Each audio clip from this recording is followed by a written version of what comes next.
I'm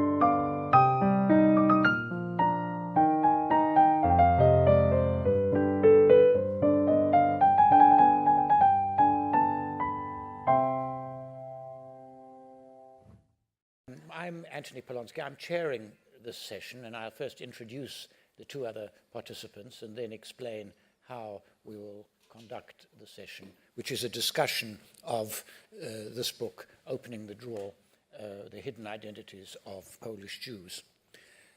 This book was a collaboration. It's a collaboration between Barry Cohen, who's a journalist who is responsible for the more than 100 interviews which the book is made up of. These are not conventional interviews. The interviews have been made into statements, so they read in a much clearer manner.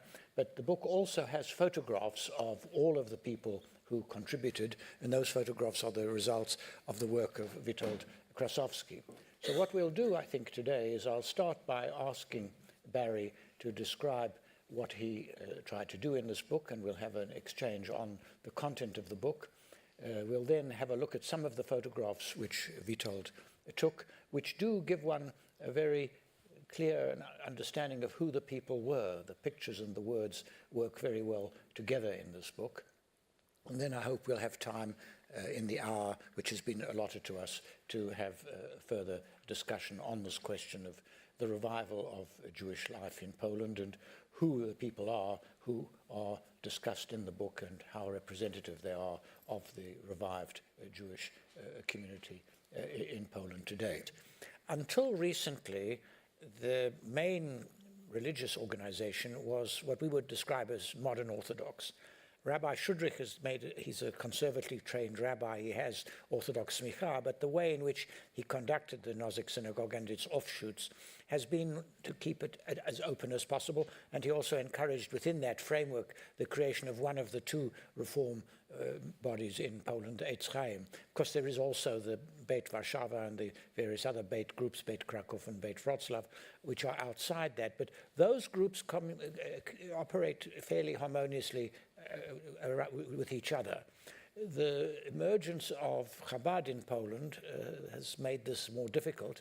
For a long time, the last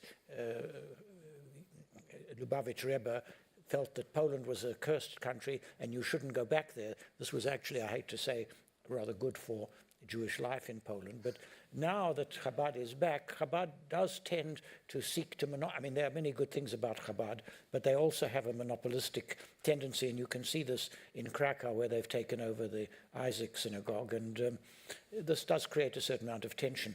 But I think that Barry is right that the problem of what sort of religious life the revived community should have is unresolved, and it's very difficult to resolve it satisfactorily.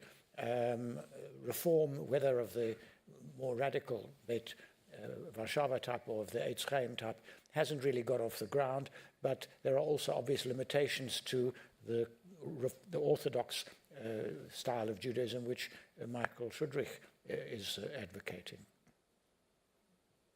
I was just going to say there's one profile in the book, Jacob Vasilevich, if I pronounce it correctly, who decided to go down the Orthodox route, actually quite young. I think he was circumcised at 12, poor fellow. But he wanted to have a religious life in Poland and found it extremely difficult. And he already had contacts with Orthodox Jewry in New York. And he wound up moving to New York, marrying, living a life there. But he says to this day, if he could live a religious life in Poland, he wouldn't be in New York. But he just feels it's extremely difficult to follow all the rules and regulations.